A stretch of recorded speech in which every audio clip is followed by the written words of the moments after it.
When it comes to your self-worth, only one opinion really matters, and that's your own. And even that one should be carefully evaluated. You know, we tend to be our own harshest critics, but what if we want to change that? Well, here were some practical steps to enhance our self-worth and self-esteem. Our counselor, our speaker, our good friend, our best-selling author, Mr. MICHAEL MCGILL Jr. Good morning. Oh, you are proud for me. You're building up my self-esteem. Isn't that something? Build up my self-esteem. I thank you for the encouragement. Our cup is overflowing this Yes. How do we fill our cups up? That's the good thing about self-esteem, or the unique. It's what I call the paradox of self-esteem, because self-esteem, it flows into every area of our lives. How we feel about ourselves shows up into how we love, how we lead, how we parent. You know, we parent from our own level of consciousness. So if you don't feel good about yourself, if you're not filling yourself up with goodness and grace, how can you give it to somebody else? A lot of times people are programmed to think that way. Yeah, absolutely. Their friends, their family. Yes. And it's kind of a cycle for some families. Yes. How do you reprogram yourself to not think badly about yourself? Well, it's interesting because it's all about affirmation. So we have a couple of questions from people who I want to read through. All right. Yeah, because we posted this on social media. Yeah. And so, Mark, you ask a really good question, because so many of us, the reality is that if you can learn to have negative self-talk and have a negative self-image, you can also unlearn. Whatever you learn, you can unlearn. If you learn negative, you can learn how to do something good. So let's go through some of the questions. All right, let's do it. Okay, here's question number one. I am a recent divorcee, and so much of what I did was connected to my ex-husband. I'm trying to pick up the pieces and start again, but it's hard. What can I do? It really is hard when you are connected to somebody for any length of time, whether it's a day or a year or a month. It can be challenging when you're doing something unique and different. So what I say is reinvent yourself. # be brave. You got it. So here's my challenge to you, and thank you for writing that. But here's a challenge. For the next 30 days, find at least 10 things you can do that will fill your cup up, as well as 10 things you can do that are unique, that you've never done before, to build up your self-worth.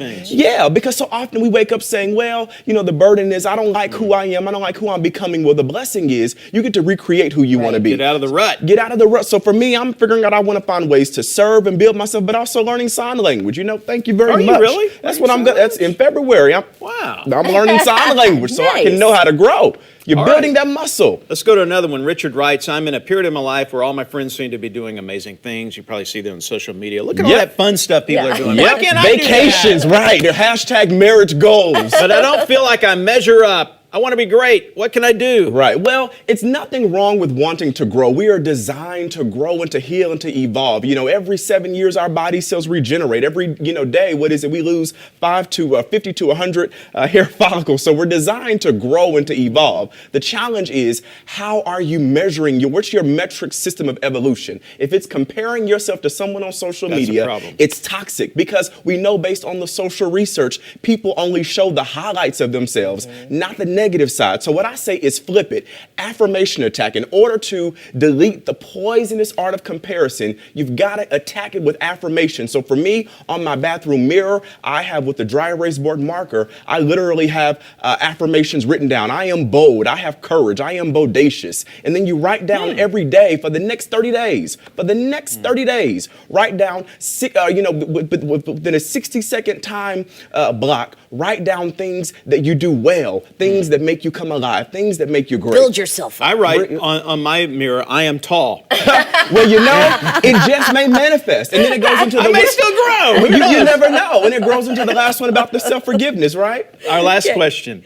Yeah, it says, I've made some big mistakes in my past and they've impacted my self-esteem. How I see myself. It's really hard for me to move forward with life. What can I do? And see, that was a challenging one. And I really celebrate you for your courage and your level of awareness to understand that I've made some mistakes. But the reality is that we've all made mistakes. And so in order to really heal and to free the soul, it starts with self-forgiveness. But how do I forgive? Well, for me, one key thing that you can do is actually write down, be clear about the burdens that you bear. You cannot heal what you don't deal with. So write out the issues or the things that you're having challenges forgiving yourself. And then under it, write out what the lessons were. When you write out the lessons, you were able to really raise your level of consciousness to understand that who I was at 17 is not who I am at 27. Who I was at 30 is not who I'm going to be at 35. Amen, so you brother. give Preach yourself it. the grace to be free. And then so that's love really what it this. starts. And so Wow. then you begin to give those affirmations. So what I say is you do 3 things every day for the next 30 days. Every single day, say to yourself, I forgive you for, and whatever that may mean, I forgive you for, maybe you didn't have the skills to be a good parent. Maybe you got in debt, whatever it may mean. And then give 3